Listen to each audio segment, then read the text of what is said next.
Chapter 5. Malawi begins to starve. Part of the answer arrived in late September. Not long after our final exams, Gilbert and I went to the trading center to play a few games of Bawo. As we walked to his house, I noticed something odd. About a dozen people were gathered in his yard, talking in low, worried voices. They were mostly women, each wearing brightly colored headscarves like my own mother, and carrying an empty basket. "Who are these people?" I asked. "They've run out of food in the far villages," Gilbert said. "These women have come to ask my father for handouts, or ganyu. Some of them walked for days." Ganyu was another word for day labor, or a small job such as clearing fields or digging ridges for a little money or food. It's how many farmers in Malawi made a living when times were hard, but I'd never seen this many people at once. "What's your father going to do?" I asked. "He's going to feed them," Gilbert answered. "He has no choice. He's their chief." What Gilbert said was true. The drought had destroyed all of the crops in the countryside, and the families in the smaller villages had run out of food.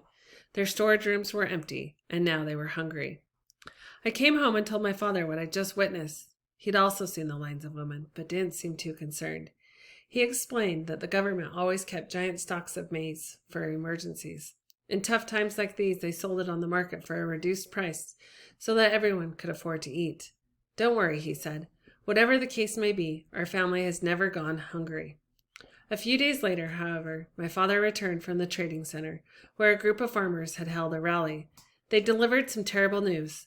A few dishonest men in the government had sold our emergency maize and taken off with the money.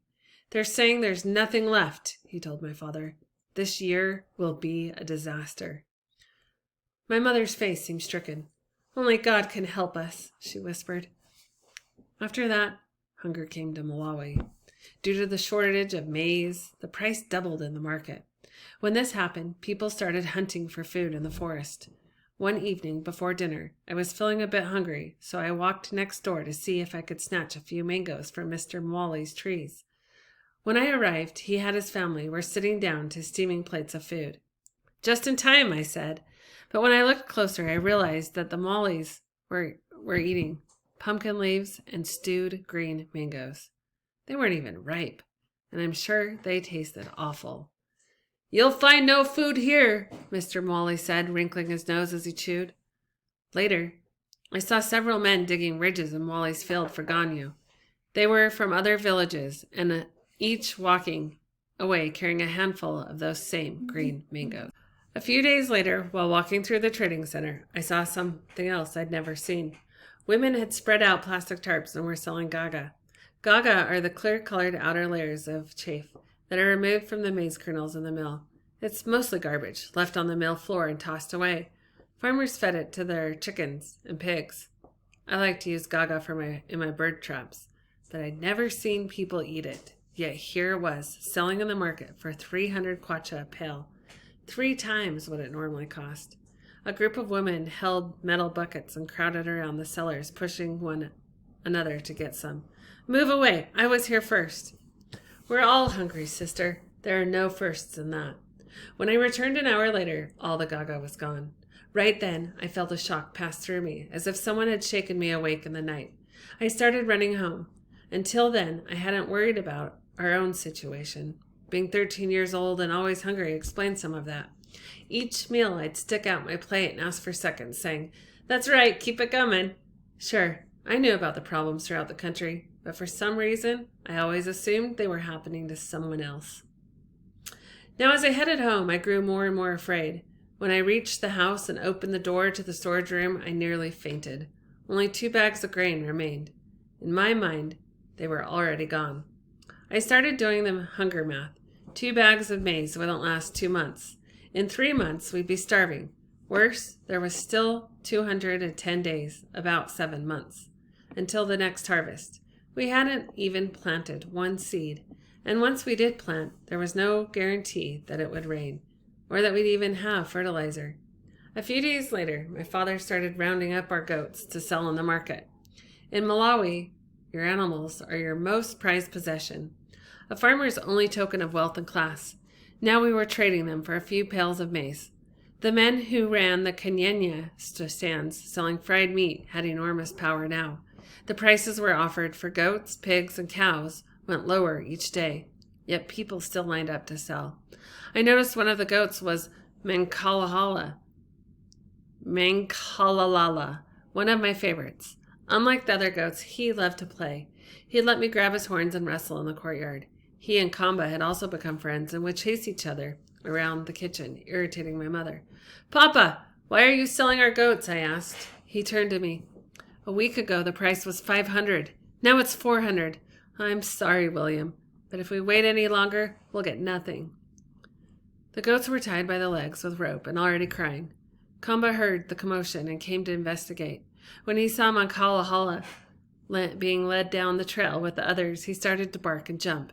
Mankalalala then turned around as if to plead for help. He knew his fate. But as much as it hurt me inside, I had to watch him go. What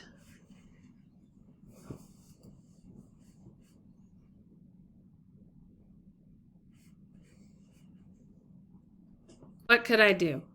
My family had to eat. In early November, I started waking up, as usual, at 4 a.m. to make my ridges. On the first morning when I walked inside to have my breakfast, my father met me in the darkness. "No falla today," he said. "Huh?" "It's time to start cutting back. We need to save our food." By this time, our supply of maize was just 1.5 bags. Breakfast was first to go, and I wondered what would be next. But instead of complaining, I drank a big cup of water, grabbed my hoe, and went to meet Jeffrey in the fields. I told him about skipping breakfast. "Can you believe it?" I asked. But my cousin simply shrugged. You're just starting that today?" he said. "I haven't had breakfast in 2 weeks. I'm getting used to it." In the early morning, the weather was still cool, and I could dig my ridges with great energy. But by 7 a.m., my stomach had woken up and realized it was empty. It growled and rumbled and demanded to be filled. Soon the sun was high in the sky, sucking all of my strength. The only thing keeping me awake was my father marching past. "Make those ridges better," he shouted. "But I'm hungry, Papa." "Think about next year's harvest, son. Try your best." It was true. My ridges looked crooked, as if a slithering snake had dug them. Across the field, Jeffrey was hard at work.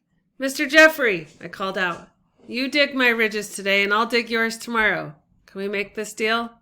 "I'll think about it," he said, gasping for breath. "But it sounds like the same deal as yesterday." I was trying to raise my cousin's spirits. Ever since his father died, he hadn't been the same. He looked sad, and sometimes he stayed in his room for an entire day and didn't speak to anyone. He was also sickly. At a recent trip to the clinic, the doctor said he had anemia, which is caused by not having a healthy diet. I later discovered that breakfast wasn't the only thing Jeffrey was skipping. Food was running low all around. "I'm joking," I shouted, "but seriously, man, you don't look good. Take a break and get some rest." "I have no choice," he said, swinging his hoe. "You know my deal." I also knew that Jeffrey wouldn't be returning to school in the next term. Because of the drought and losing her husband, Jeffrey's mother didn't have the money to pay for his school fees. And anyway, she needed Jeffrey and his brother Jeremiah to work and provide food. That day I pretended not to know. "Soon, your man Kwamkwamba will be in secondary school, where he belongs," I said, "wearing trousers and walking tall." "He'll find us there," Jeffrey said. "We older boys have plans for Kwamkwamba. You can't touch him." "Oh, wait and see. You wait and see." Jeffrey wasn't the only one changing. Kamba was also slowing down. I'd always known that his best years were behind him, but when he lived on this estate, but now his age was starting to show. And ever since the drought, he'd grown thinner. The food I was feeding him at night just wasn't enough, I guess. As he got slower, the mice in the fields outwitted him, and other dogs beat him to the scraps in the garbage piles. Kamba no longer chased chickens around the courtyard, but stayed in the shade and slept. I was beginning to see his ribs. One night when I tossed up a ball of sima for him to eat, he lost sight of it, and it landed right on his head. "What's the problem, old man?" I teased. He leaned over and sucked down the food in one gulp. Some things didn't change. December arrived with dark skies and heavy rain. All across the region, farmers did their best to plant seed for the next harvest, yet many had abandoned their fields in order to search for food. It wasn't long before their land was choked with weeds.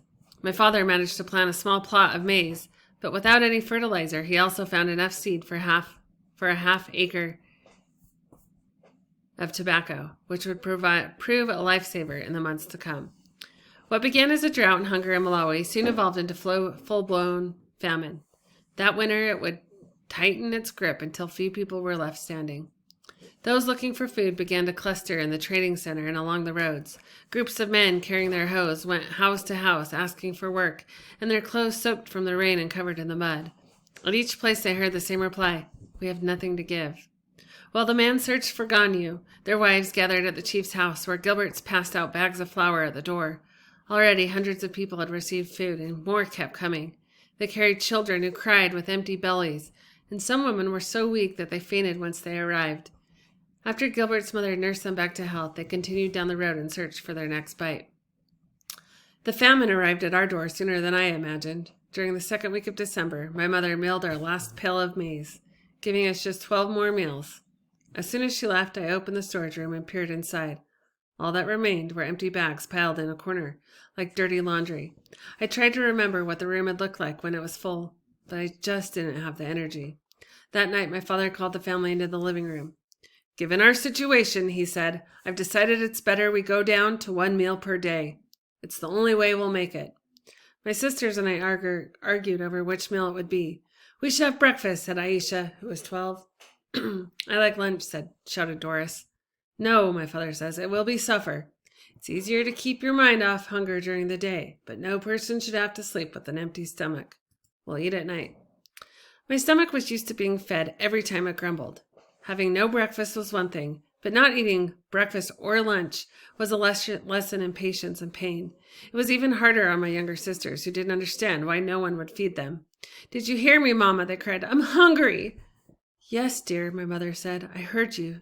Just try to hold on." Dinner didn't come soon enough that first night. My father lit a lantern in the living room, and we all gathered around watching the black soot spiral toward the ceiling. As usual, we started with hand washing. My sister Doris walked around to each person and poured the warm water over their hands, while they lathered up the soap and rinsed over the basin. When washing was finished, finally my mother fetched 2 bowls and lifted the lids. "Try to make it last," she said, and joined us on the floor. The first bowl contained sima, but instead of a mountain of steaming cakes, this was one gray blob. It didn't even look edible. In the second bowl, my mother had prepared a small portion of mustard greens. We passed the food around and didn't bother using plates. The meal was over in minutes. With less than 1 pail of flour remaining, I knew that only a miracle could save us, or at least a very good idea. The next morning, my father announced his brilliant plan. "We're selling all of our food," he said. It didn't make sense to me. In fact, it seemed like the worst idea I'd ever heard. But then he explained how we'd use the flour to make cakes to sell in the market. The extra money we earned would go toward buying more food. It was a huge gamble. That morning, my mother mixed the last of the flour with some soy powder and sugar and made saguma cakes, which resembled small biscuits.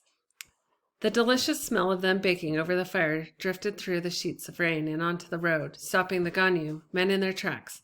Even the birds became brave and gathered outside the kitchen to sing a woeful tune. The aroma seemed to enter my body like a spirit slithering into my empty belly and stretching its arms and legs. Normally, when my mother made saguma cakes, she'd let me scrape the bowl with my fingers. In Malawi, this was such a cherished privilege that kids had given it a name, VP, after Vapasi pot, meaning the bottom of the pot. "Mama, VP," we'd asked, and our eyes round with anticipation. But this time was different. My mother used the very last drop of batter as if wiping it clean with a sponge. No VP, only an empty pot.